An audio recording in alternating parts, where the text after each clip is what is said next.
بسم الله الرحمن الرحيم نحمده ونصلي على رسوله الكريم. We begin with Allah's blessed name. We praise Him and we glorify Him as He ought to be praised and glorified. And we pray for peace and for blessings on all His noble messengers, including the last of them all, the blessed Prophet Muhammad sallallahu ta'ala alayhi wa sallam. As we greet you on the 26th day of the month of Jumadi al-Akhirah here from Putrajaya in Malaysia with Assalamu alaikum wa rahmatullahi wa barakatuh. And our topic is entitled An Islamic Eschatological Explanation of Israel's Master Plan. And I want to begin by reminding you that by Allah's kindness and grace, I was able to write Jerusalem in the Quran some 20-something years ago.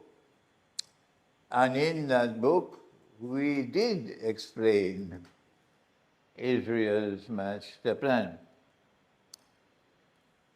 And we turn to a verse of the Quran in which Allah subhanahu wa ta'ala spoke with language which has to be interpreted. When He said in Surah Al-Mursalat, Ba'da a'udhu billahi minash shaitanir rajim, Intaliku ila zillin fi salasi shu'ab. Let history now proceed to a shadow which will be comprised of 3 parts. That has to be interpreted. And we offered an interpretation 25 years ago that the Quran is referring to a messianic interpretation of history. That history is determined by the movement of the subject of the Messiah. And that because Allah sent the Messiah and they rejected Him, and then they boasted of how they had crucified Him. And so they're still waiting for the Messiah to come because they rejected Him. And I'm referring to a people the Quran refers to as Jews. And I am not afraid to call them Jews. I do not do so in any disparaging way. No. They rejected the Messiah. And they boasted of how they crucified Him. And so Allah created an evil being and programmed that evil being to impersonate the Messiah. They, the Christians, know him as the Antichrist, and we know him as Dajjal, the false Messiah. And I said that because Dajjal, the false Messiah, has to impersonate the true Messiah, and therefore to declare from Jerusalem that he is the Messiah while ruling the world, which is our topic today, ruling the world, that he has 3 stages. And these 3 stages impact on political history. And these 3 stages impact on economic history. And these 3 stages impact on monetary history. So scholars of Islam, you got homework to do. And I said that in political history, the first stage witnessed the emergence of Pax Britannica. That Pax Britannica is the first stage of the Antichrist in his effort to rule the world from Jerusalem. If you have another explanation for Pax Britannica, I'd love to hear it, because I am a student of international affairs. And I said that the second stage was Pax Americana. And we will see with Pax Americana the same mysterious obsession with the Holy Land and with Israel. And we said that there will be a third and last stage of the three stages. And 25 years ago, we said the last of the three stages will be a Pax Judaica, when the state of Israel will attempt to replace the United States of America as the third and last ruling state in the world. When the three stages of the shadow have expired, then the Antichrist will appear in human form. And he will stand up in Jerusalem and declare, I am the Messiah. But he would not be the Messiah. He would be the false Messiah. And he would have taken the Jews for a ride. And it will be the last ride on which they'll ever go. Because once the false Messiah has completed his mission, then Allah will send the Imam al-Mahdi. And after the Imam has come, then the true Messiah will return. And there is abundant evidence in the Quran that Nabi Isa alayhi salam will return. We know, therefore, that Israel's master plan is to rule the world. But that's not news for you. That's news for the sheep and the cattle. Because all they do is to eat their roti canai and go to sleep. But not you. You already know. Malaysia already know. I don't know what the government of Malaysia, but the Malaysian people already know that Israel's master plan is to rule the world from Jerusalem. And 25 years ago, that may have looked impossible. But 25 years later, Israel is ignoring everybody. Israel is ignoring the whole world. Israel is ignoring the Security Council of the United Nations. And Israel is doing whatever Israel has to do to become the next ruling state in the world. Good. The next stage is, if Israel is to become the ruling state in the world, what is the definition of a ruling state? Like Britain and the United States of America. Answer. A ruling state is not a state which controls every inch of downtown Chicago or Johor Bahru. A ruling state is a state which cannot be threatened or rivaled. by any other state or any combination of other states. That's a ruling state. So in order for Israel to become a ruling state, the first stage is that Israel has to take control of her immediate environment. I call it the strategic environment.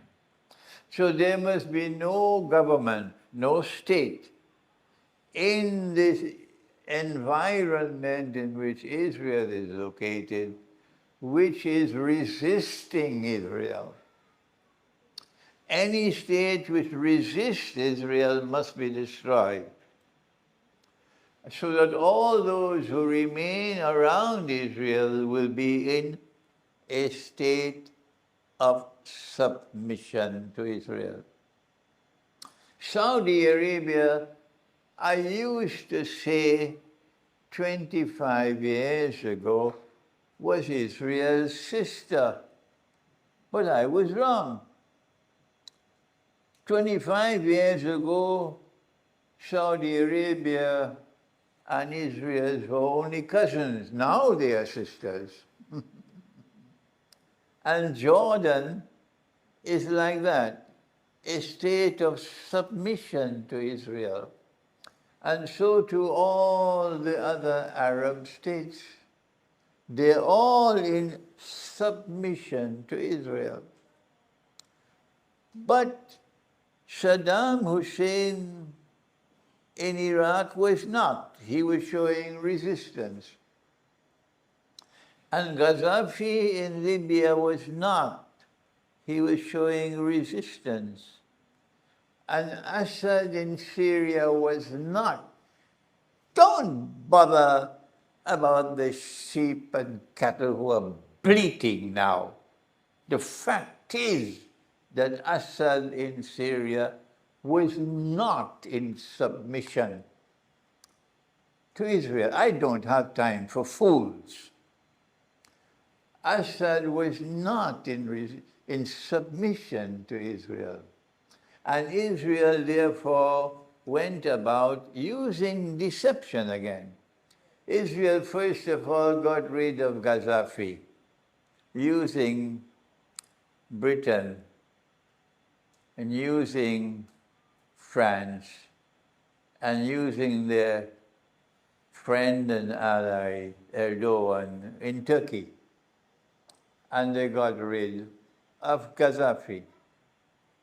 Israel got rid of Saddam Hussein. Now, Libya is in shambles. And this is Israel's victory. Are you following me? The same thing with Iraq. And they use Bush. And they use the alliance of puppy dogs. And they use something called Desert Storm. And now Saddam Hussein is history. And Iraq is in no position to offer any resistance to Israel. And now finally they've done the same thing with, they call themselves Hamas. I call them the Islamic resistance, but like Afghanistan, they know how to fight. But like Afghanistan, they don't have knowledge in their head. So you can take them sometimes for a ride. So they destroyed Hamas. That's Israel's victory. And then they proceeded to destroy Hezbollah. That's Israel's victory. And now Israel is boasting that we have changed the government of Syria. Let me repeat that. Israel is now boasting, we have changed the government of Syria. So Israel's puppy dogs are the ones who waged the bogus jihad against Assad and the Syrian government to change that government. So they wage Israel's war for Israel, the way Pakistan used to wage America's war for America. And now the United States of America is boasting. Biden, before he says goodbye, is boasting, we have changed the Syrian government.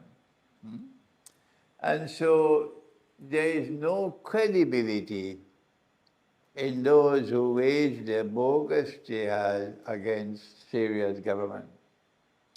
Syria today is now in submission to Israel.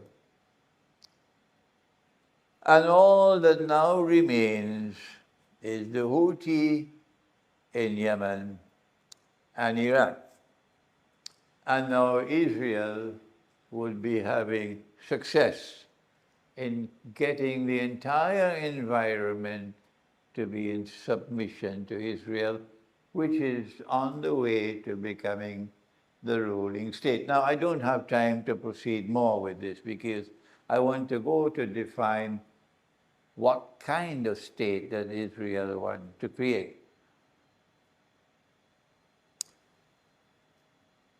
It will be a state like unto the holy state of Israel created by Solomon, Nabi Sulaiman alayhi salam, and David, Nabi Dawood alayhi salam, otherwise known as a holy state. But we in Islam, we have a different name for the holy state. We call it the Khilafah state. So Israel wants to establish a Khilafah state, meaning a holy state. That's what they did in Constantinople. The Christians created a holy Byzantine Empire. So what is a holy state? Or what is a Khilafah state? That is the question. And the Jew will answer that a holy state is a replica of the state created by David and Solomon, Nabi Dawood and Nabi Sulaiman. Holy Israel. And holy Israel was not a secular state. So Israel's master plan is not only to rule the world, but more than that, to establish a ruling state which will be not a secular state, but a holy state. And therefore Israel will have a king. Israel will have a ruler who will be a king. What kind of state would it be? It will be a state in which the Torah, the scripture, would be the basis of knowledge for how the state is constituted. They will then establish that holy state in accordance with the sacred law which has come from Nabi Musa alayhi salam, the prophet Moses. I do not have that scholarship of the Jewish scriptures to be able to define what kind of state it will be and what kind of temple will be established when the Masjid al-Aqsa is destroyed, because you cannot have a holy state of Israel without a temple. And you cannot have the temple while there is Masjid al-Aqsa. So a convenient earthquake will have to occur, which will demolish the masjid. And then they will go about to build the temple. Now then, but I can go to the Quran to define a holy state or a Khilafah state, and I'm worried that Dr. Olsley is not here. I wanted him to be here.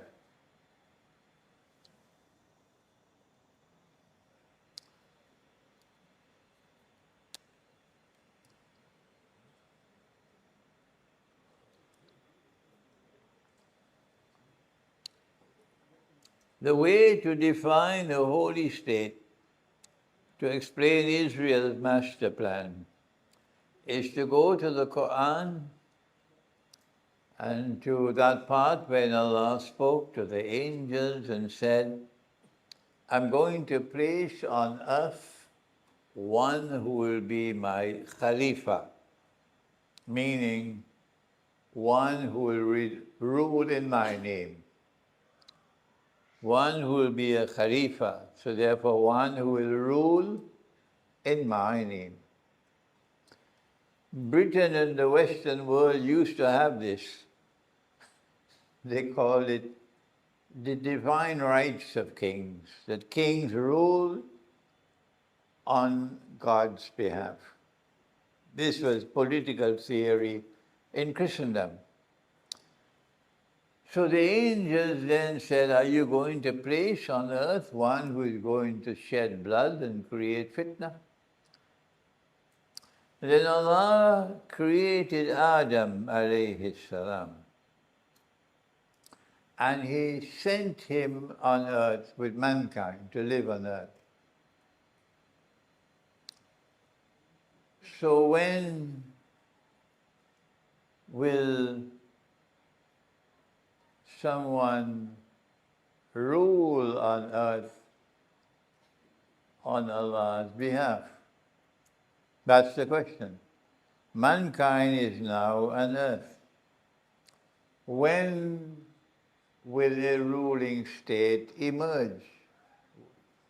We have no evidence of such an event until the time of David, Nabi Dawood alayhi salam.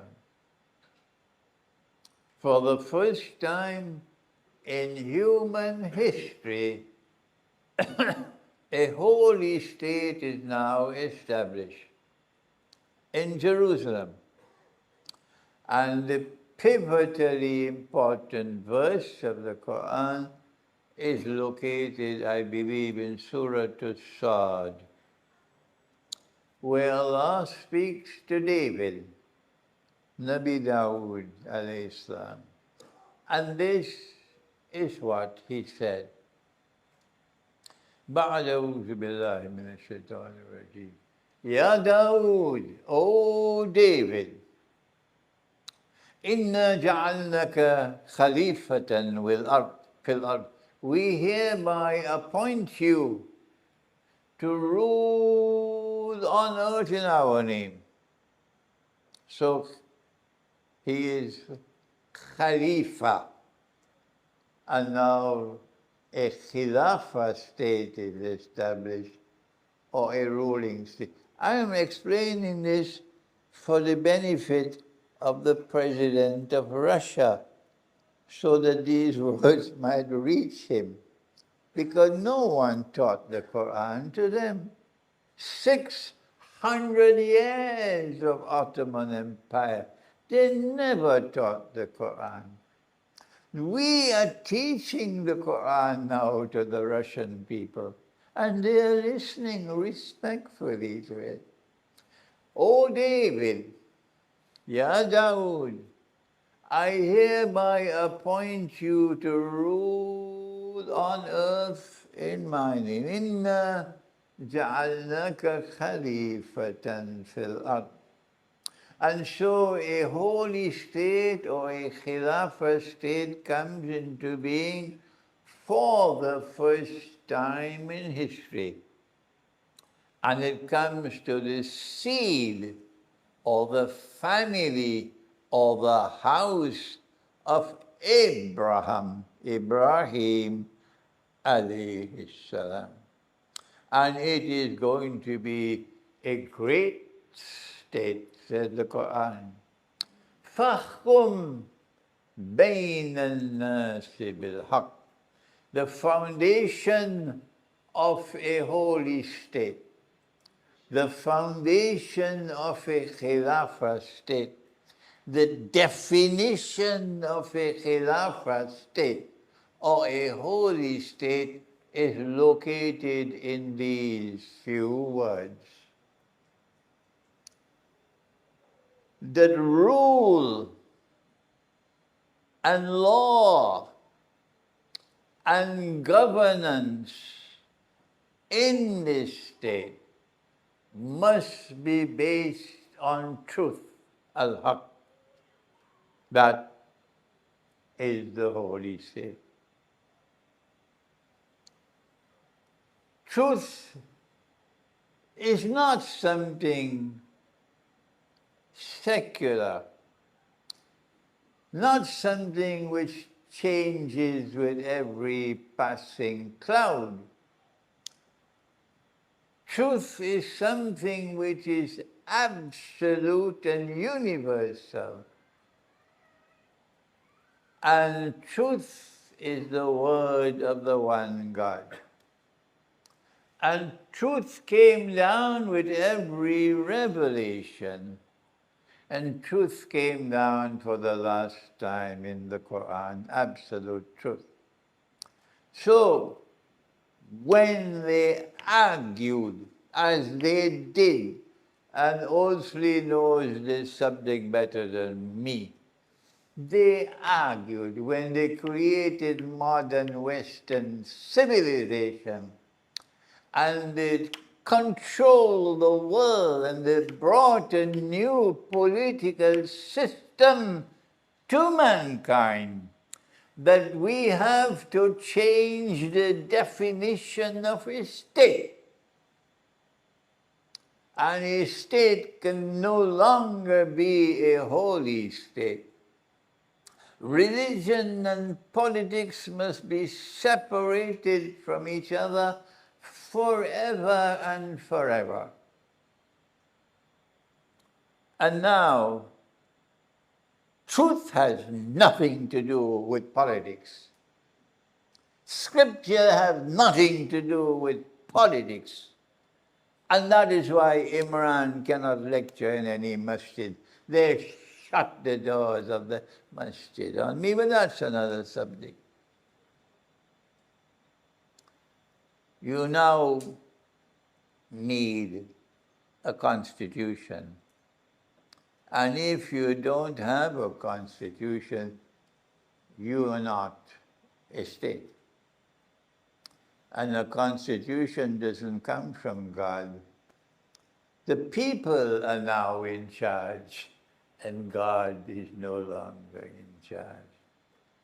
I was so happy yesterday when Vladimir Putin, the president of Russia, said, like he never spoke before, but yesterday he said it. He said, I believe in God, and God is with us. I believe in God, and God is with us. Those were his words. Israel's puppy dogs could take that and put it in their pipe and smoke it, because now they want Russia to leave Syria, so that Israel can now have a Syria which is in total submission to Israel. And so now, law must come from the truth. Law must be in submission to the truth. Governance must be based on truth. The state and the government must be in submission to truth which has come from Allah. That is a holy state.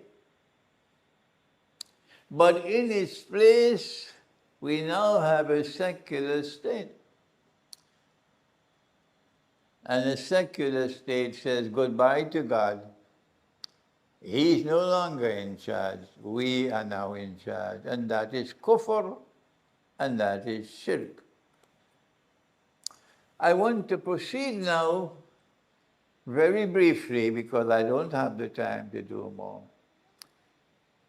to examine the holy state which was established in Jerusalem, because that is what Israel wants to replicate. That holy state had only one citizen, The only citizens of that state were Jews, Israelites. If you're not Israelite, you're not a citizen.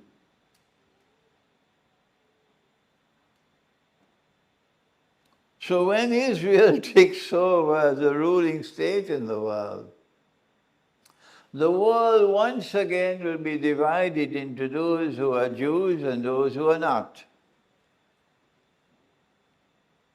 People will no longer be identified by their nationality, that we are British and American and so on. No, you are Gentile and we are Jews. That is the profile of the state coming. Number two, the Holy State had no defined frontiers. No. The Holy State could extend its frontiers as much as it wants. And so that is the state that is coming. And Israel, which should have no defined boundaries and frontiers. An Israel which can expand as much as it wants to expand. And the Torah says that holy Israel extends from the river of Egypt to the river Euphrates.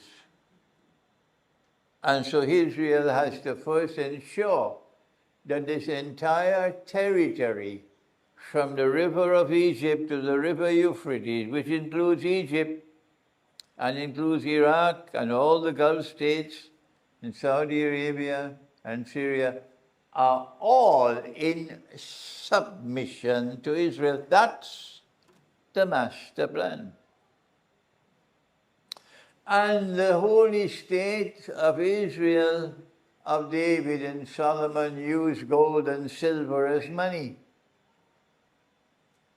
And so Israel tomorrow, when it establishes itself as a ruling state, will bring a monetary system to the world in which gold and silver will once again be legal tender. And then the ulama of Islam will stop eating their roti and chanai.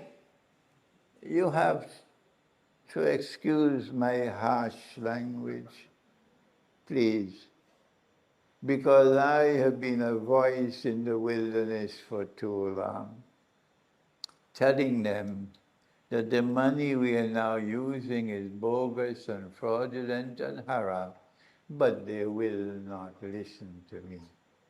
So tomorrow they will clap their hands and say, yes, yes, yes, this is Sunnah money, gold and silver. Today they are in silent mode. Tomorrow they will talk. I hope I don't live to see that shameful day when this ummah wakes up and says, yes, dinar and dirham is halal money. I hope I don't live to see that shameful day. Yes. So tomorrow gold and silver will be used as money. And who controls the gold in the world today? They do. And it was because Gaddafi called for all the Libyan gold to be returned to Libya. And he wanted to establish a monetary system for Africa based on gold. They got rid of Gaddafi. The same thing happened with Najmuddin al-Bakan in Turkey. But we don't have the time to deal with that. I have only a few minutes left. This is in a nutshell. I wish I could spend some more time with the definition of a holy state that Israel wants to establish as its master plan, but we're running out of time. Before I end, but there is another holy state, and I want Vladimir Putin to understand this. I hope Russia will understand this, that Allah sent a second model of a holy state. And it was not a state in which only the Jews are citizens. No. That was an exclusive model of a state. But this one established by Nabi Muhammad, Allah's blessings be upon him, this caliphate, this Khilafah state, this holy state was different from that one in Jerusalem. This was a plural model of a state, in which the state was comprised of many different units, like Syria is comprised of many different minorities. And what our Prophet did, Allah's blessings be upon him, was to establish a holy state in which those who believed in Allah and who followed the truth which came from Allah constituted one unit of the state and did not impose themselves upon the rest of the state. They call that democracy, and we call it our model of a holy state. A plural model of a state in which the state recognizes that there is plurality in the polity, and all the units of the state relate with each other, listen carefully, on the basis of political equality. The non-Muslims in Malaysia will be so happy to hear that all the units of the state related with each other on the basis of political equality. But you had to first negotiate an agreement on the basis of which we would live together as a state. And that was called the Mithaq of Medina, or the agreement. They today call it a constitution. But it was an agreement which was arrived at not with a big constitutional conference under one roof. No, that was not the way. Our Prophet met with each tribe separately, and he took 7 months to negotiate with each tribe separately before he arrived at an agreement, a political agreement, on the basis of which the state could be established. And it was not a state in which we, the Muslims, imposed ourselves and our way of life and our law and our religion on those who were not Muslims. We did not do that. So there was no Islamic imperialism and no oppression. My time is up now. But what I have done is to explain, for those who did not know it, that our model of a Khilafah state, or a holy state, the second and the last in the world, the prophets, differed from the one in Jerusalem. The one in Jerusalem is the one that Israel wants to establish when Israel becomes the ruling state. That's the master plan. The one in Medina is the one our Prophet established. And when Nabi Isa alayhi salam, when Jesus returns, and when he establishes the holy state in Jerusalem, and Imam al-Mahdi establishes the holy state in Medina, in Mecca, these holy states will now be based on the second model of a plural state in a plural polity. Thank you. Wassalamu alaikum wa rahmatullahi wa barakatuh.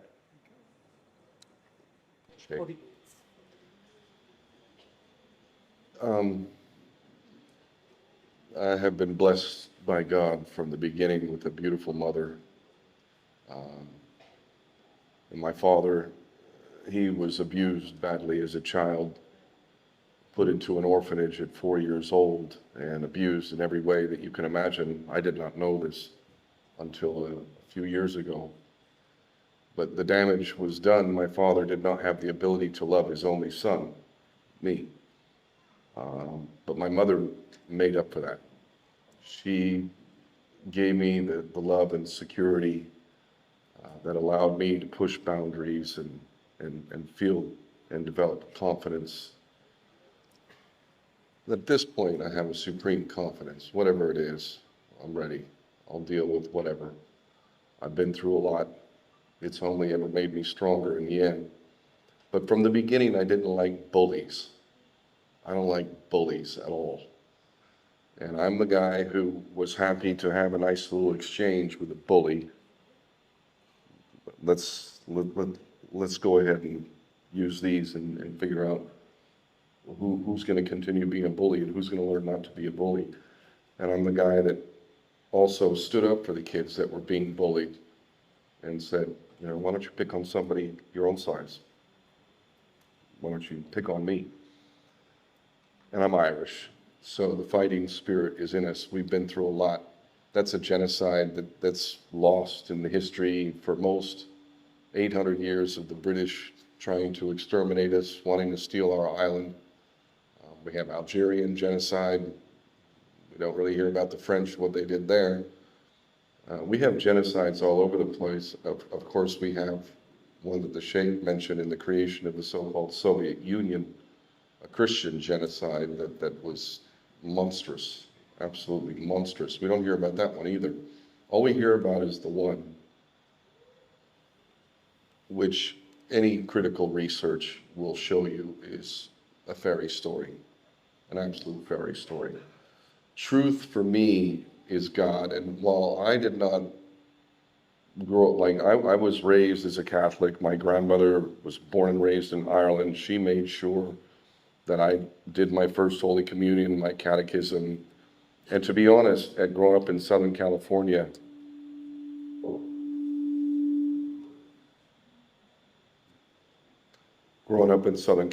the last thing I wanted to do was go pray in a church and all of that. It really was not something that I gravitated to at all.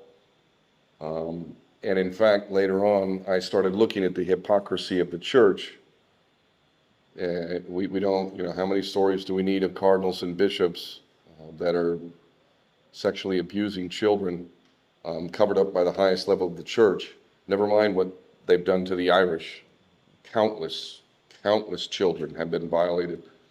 So I was blessed in that I did not reject God. I rejected the church.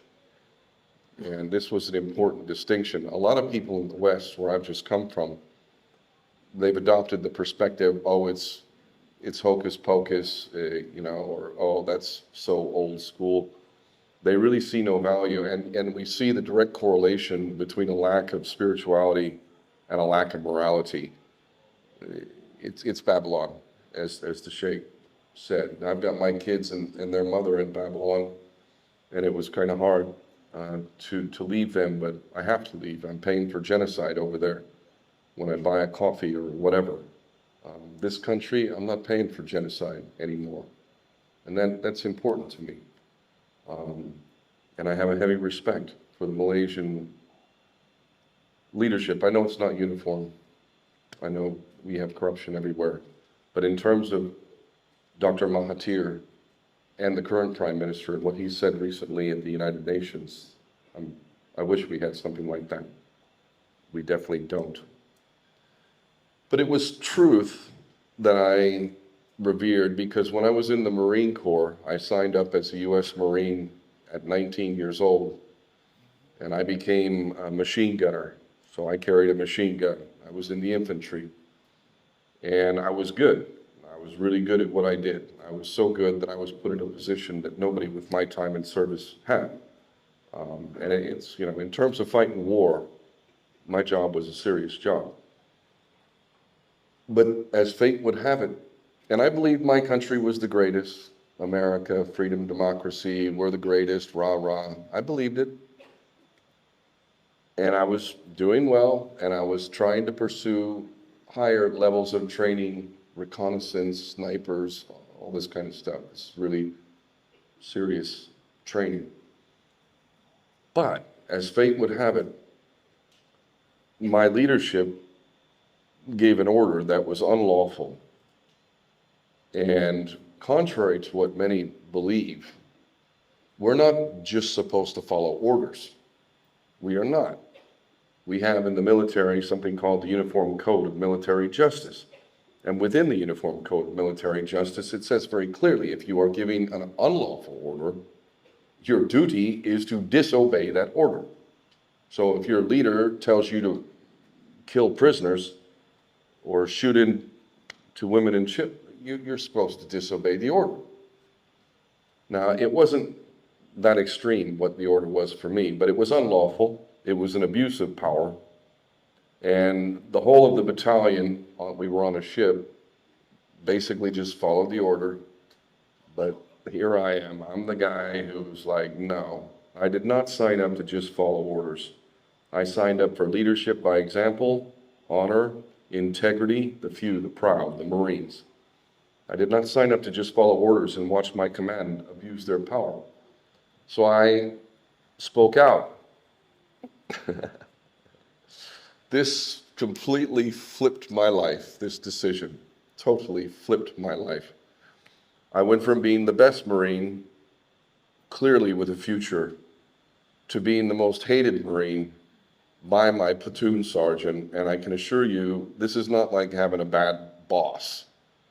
When your platoon sergeant in the U.S. Marine Corps infantry decides he hates you, and it's going to make your life hell, make no mistake, he has the ability to do that. In truth, I was government property. We are literally government property. When you enlist, you become the property of the military/government.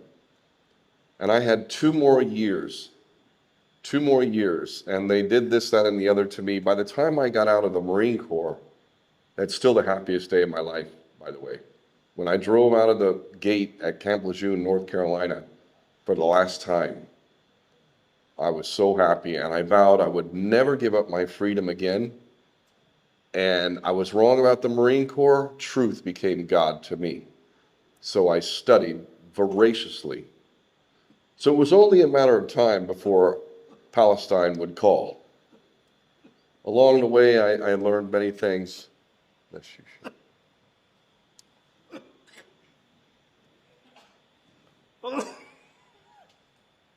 Along the way, I learned a lot of things. But eventually, Palestine called, and this was 21 years ago. My understanding of Palestine was certainly not what it is today. In fact, it was very minimal. But I learned enough to know. I have lived in Hawaii many years. There's a genocide being committed in Hawaii. You may remember there were fires in Maui last year. I was actually there. This is a genocide. They burn people alive. This is rich people wanting this coveted real estate.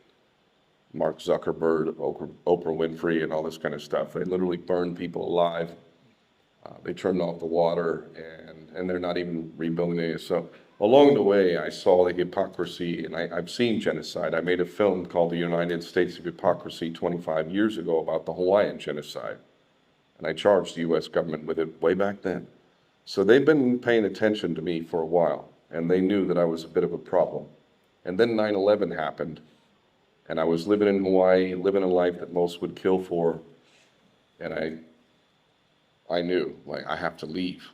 No way can I stay in America, because I know this is a lie, what they're saying, and I'm looking at all of my American brothers and sisters believing this nonsense, blaming Muslims for a Jewish Mossad operation.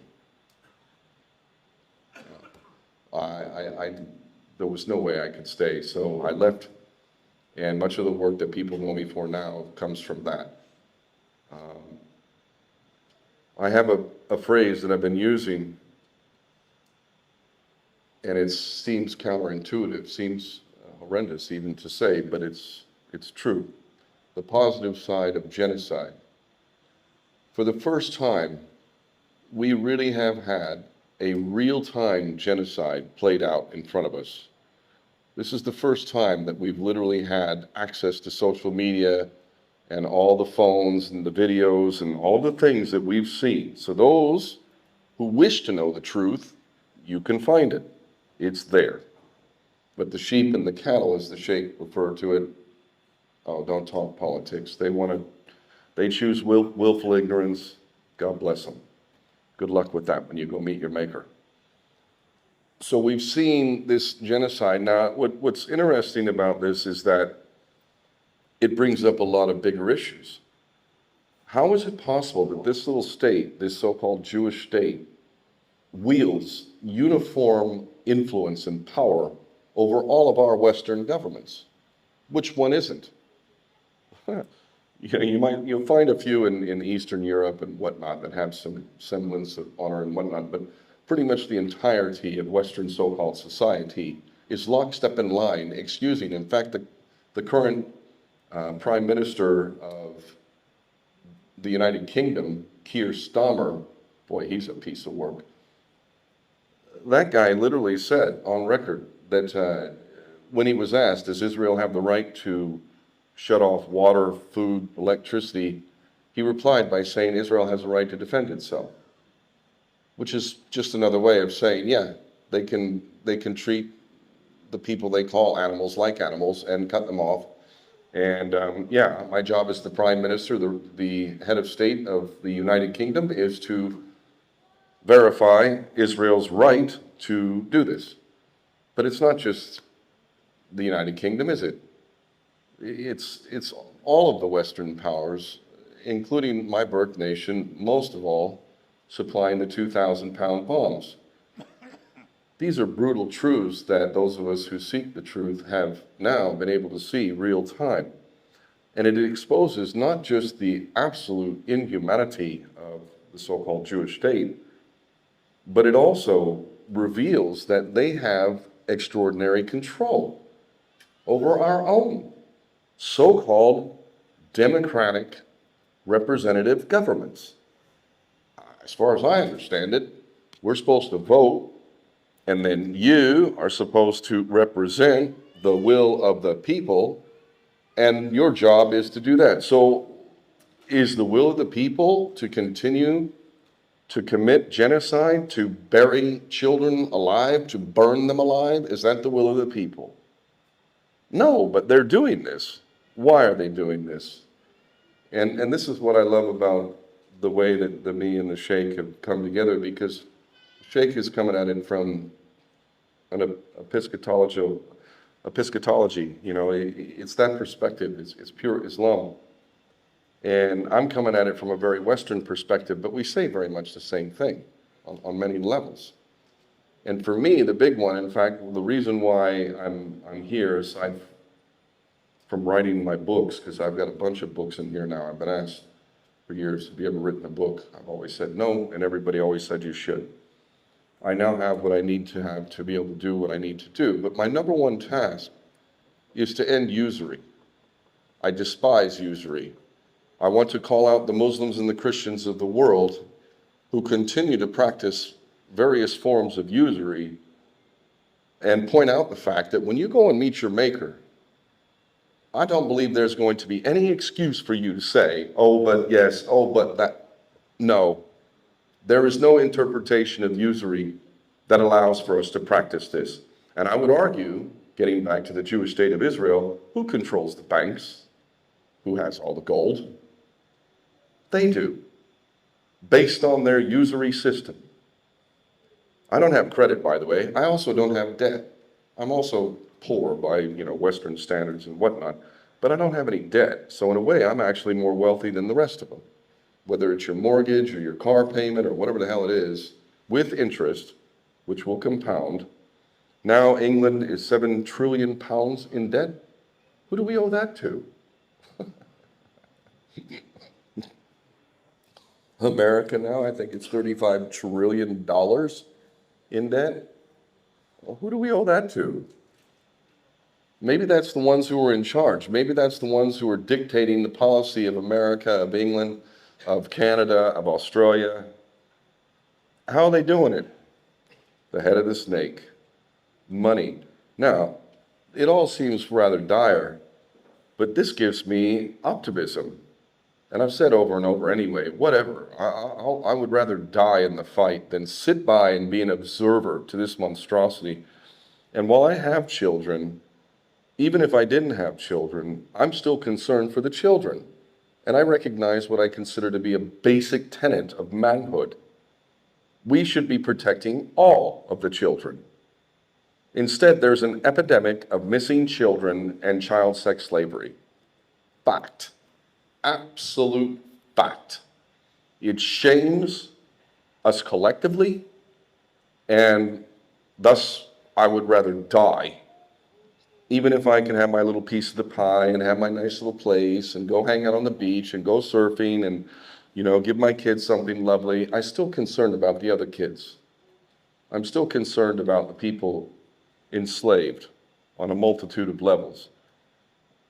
And I feel blessed and honored to live in this time and to be able to stand up and face this monstrosity, call it out for what it is, and ultimately to fight it, either till death or victory, one or the other. The fact that I made it to 50 was kind of a shocker. Oh my God, I made it to half a century. This grip on power that they have is not as strong as we might think.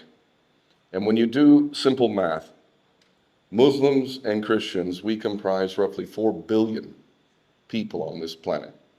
I just had a conversation with someone which I look forward to because usury is the issue, and I intend to be working with people, God bless all of you who work with me on this, to be able to expose many things. Somebody mentioned something beautiful within the Hindu religion, which also makes clear that usury is not acceptable.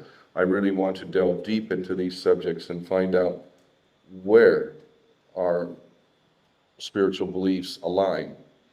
And this is a big part of the reason why me and the Sheikh are working together, because I feel the divine call to build the bridge between Christianity and Islam.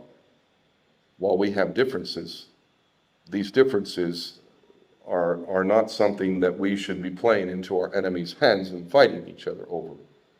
We should be working together. We all pray to the same God at the end of the day. And while I may recognize Jesus Christ as something a little bit more than what Islam does, I'm not in any way interested in fighting over this. And at the end of the day, God will judge us and we'll find out, won't we? If I'm wrong, fine. I'm sure God's going to tell me. And if Islam is wrong, whatever. I look forward to this divine judgment. I'm not afraid of God. I love God. He is my only master. And he's been with me the whole way. I shouldn't even be alive on a multitude of levels. Even I was in Thailand 6 years ago and was poisoned and fell back, banged my head, was dead on the ground, spent 3 months in one of the worst prisons in the world for a 6-day visa overstay. God has been with me over and over and over again. And I reckon my job is not done yet. So really, I want to work with those of you who are serious about affecting and creating a better world. I'm not keen to listen to the problem and why we can't and this, that, and the other. I have no interest in this. I don't care what the odds are. I'm still going to stick with God. I'm going to fight the good fight, however long I'm able to do it. Where are we now? Getting back to Palestine and the master plan, Greater Israel. The Sheikh spoke about it. This is most definitely their plan. I have been shouting it for a long time. And in all honesty, they've done a pretty good job of doing what they've done to get to this point. But of course, They run my birth nation, and they couldn't have done it without all the weapons that my birth nation is supplying them. They couldn't. I look at my American brothers and sisters, and while many of them have woken up, I don't know if you may have seen, but before this genocide that has been real-time broadcast to the world, nobody really cared about Palestine, and it wouldn't be a topic of conversation. And to be honest, they're more interested in cheap gas and going to the mall than any problems that might be occurring in Palestine. Aside from that, our best friend and ally is the Jewish state of Israel. So anything they tell us, we just repeat lockstep. But this genocide has changed the equation on the ground. However, I still see the American people as some of a special kind of stupid. I see Donald Trump coming in, and there's so many Americans believing that he's going to do this, that, and the other. There are some good things in terms of his relationship with Russia, but I know that Donald Trump is going to pick a big fight with Iran, that's him working for the Jewish state of Israel right there. So while we may get something half decent in terms of the relationship between the United States and Russia, they're going to go after the one state that is involved in a state of resistance. And having been to Iran several times, I have much admiration for it. Donald Trump is definitely not going to be saving America, and I'm very saddened by what I see of the American people. But at the same time, there is an extraordinary increase in awareness and focus on this. And what it's really done is, because of the extremity of the bodies buried under rubble, the drones targeting children, all of this stuff, because of that, it's really exposed the relationship with Israel. It's also exposed things like AIPAC, the American-Israeli Political Affairs Committee. It's the very thing that John F. Kennedy was going to register as a foreign agent, but he was dead within a few months. He also issued United States notes, silver-backed money, and he was dead within a few months. That's the last president we had. Yeah, he committed adultery and did a lot of things I don't agree with, but nonetheless, in terms of what he did for the American people, as far as policy, well, it's a death warrant. Everybody who touches the money at that level ends up dead. Virtually all of them. I won't even get into Germany and everything we've been told about that, but trust me, I have a lot of knowledge about that, and I would pose this question. Given the fact that it's a little different here, but you have BBC here. So, I mean, you watch the BBC. This is pure propaganda. So these narratives that were given by the BBC and Western media, it's really presented a problem now because of the duality, the hypocrisy, the inconsistency, how you say this, but we're looking at this over here. And that is the positive side of genocide. It really has become quite impossible to deny the fact that our governments, not this government, but our Western governments, are lockstep in line with the Jewish state of Israel. And instead of having representation that would respect the will of the people and protect the resources of the United Kingdom or America or Canada, to protect that wealth for the people, we are doing everything we can to facilitate this god-awful, nasty plan, which, getting back to what the Sheikh is saying, to me, this is a satanic agenda, and there's a lot of things being revealed in that too. Hollywood, as an example. For those that have any interest in it, there are so many things happening in Hollywood, which has been the main method of mind control. It was Hollywood who perpetuated the idea that America is the good guy. We haven't been the good guy. We weren't the good guy in World War II. We weren't. We were not. Hiroshima and Nagasaki, was that good? Firebombing of Dresden, whatever. But they, Hollywood, told us that we were, and they repeated that lie over and over.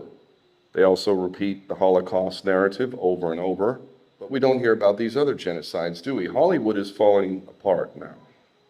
This is one of the main methods of mind control, which is now falling apart. We see exposure of this in the media and also in the music industry. The only way that any of this makes sense is getting back to what the Sheikh said, a holy state. But I would argue this holy state is a satanic state. And the temple they intend to build is one where they will do human and animal sacrifice again. And exactly why God cast them out in the first place. This is where we're going. But my question has always been, are they going to bring the whole world down with us? Because Germany, which is Western Israel, like my country, America, that's Western Israel. Germany is definitely Western Israel. They've gifted Israel with Dolphin-class submarines that can deliver the nuclear weapons to any target around the world. But I don't underestimate God's ability to take that when they launch, if they launch, and say, no. God could take it out of the sky. But we'll see. Will they bring the whole world down with them? This system is being exposed. And my task is to try and present solutions. And that's why I'm going to be writing. But usury is the big one.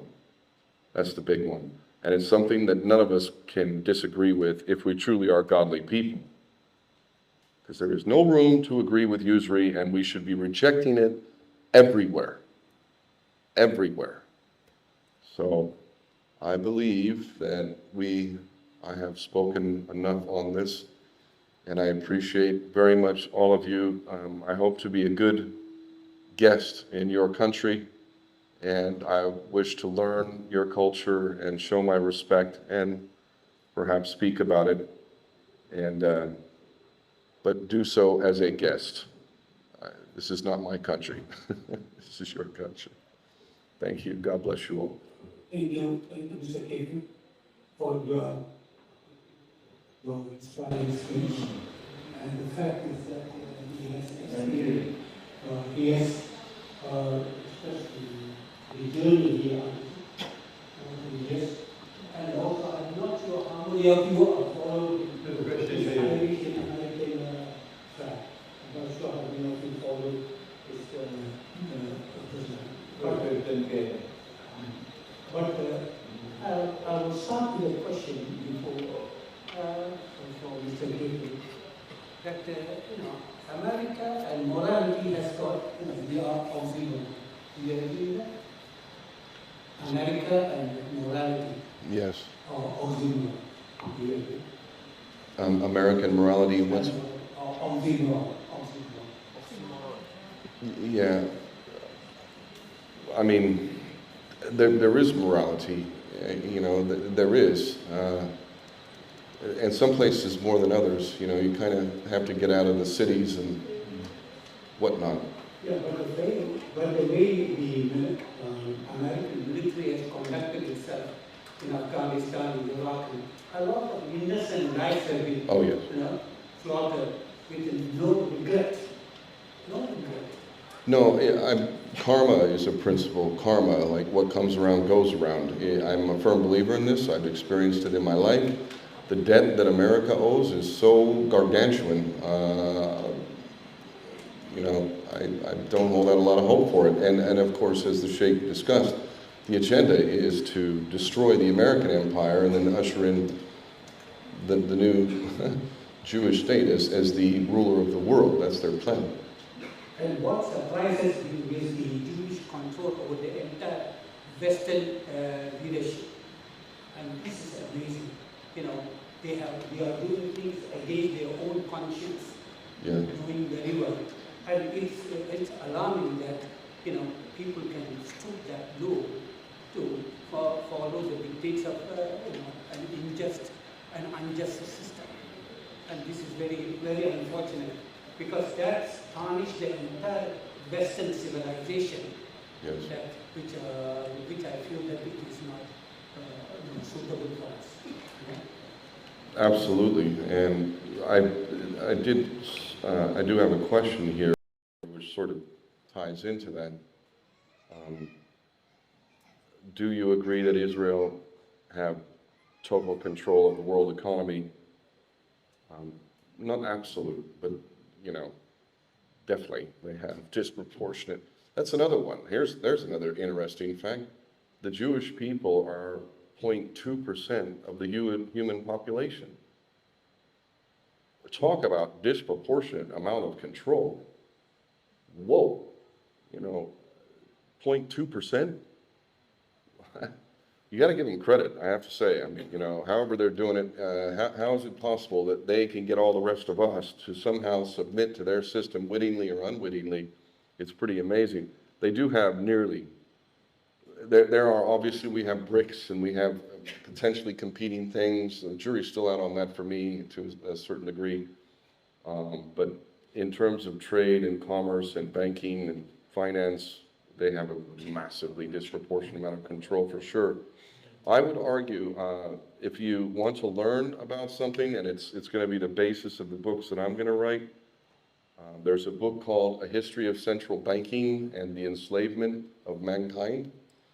And it is a book that will show, and I've discussed this with some here already, the direct correlation between nations that do not have usury, where, like in Europe, literally, like in England, the Jews were not allowed to come in, period, because they were known to use, to conduct usury, and there was a policy. No way. But it took a corrupt king getting cozy with the usurers, and we see this. If you look at history, England, to what it is today, is not what it's always been. It actually used to be quite a noble country with a lot of amazing things, including Magna Carta, the Bill of Rights, and literally common law. These are beautiful things, really. I mean, absolutely fantastic. But we see a direct correlation between usury, when the usurers get their bloody mitts on the government, we see a direct correlation to war and poverty. Literally, it's a direct correlation. I look forward to developing that in a way that is so compelling that it will prove that this one thing, just this one thing, and by the way, those of us whose religion doesn't allow this one thing, we outnumber them by a massive number. A massive number. And that doesn't even count our allies in the Hindu religion or other religions who also recognize usury as not acceptable. So in that sense, why wouldn't we be hugely optimistic if we only get on the same page, which this is not a complex issue? And how many surahs and how many Bible verses and how many experiences, how many truths do we need to support our argument? We've got more than enough. More than enough. So, A History of Central Banking and the Enslavement of Mankind, I highly recommend that book. I'd like to get that book printed out here. They try and hide these books. They don't want you to know this stuff. They want you to think that the world has always been this way, and it's not true. We've had golden ages. We've had Atlantis. We've had periods that were amazing. In fact, in England, the average work week was 14 hours a week. That's how they built these magnificent buildings and infrastructure and whatnot. Because people who are industrious and who have a healthy demeanor, if you're not working, you're not sitting there on the couch and watching telly, you want to do something more. You want to be a contributor to something that goes beyond, a legacy, to leave a legacy to your kids and the future generations. This is what we could have again, if only we know the truth. I think, any other questions you have? I think we have got two questions here already. I have a question, and here's a question in my camp. Yes, brother, the last one. Yes. Please introduce yourself.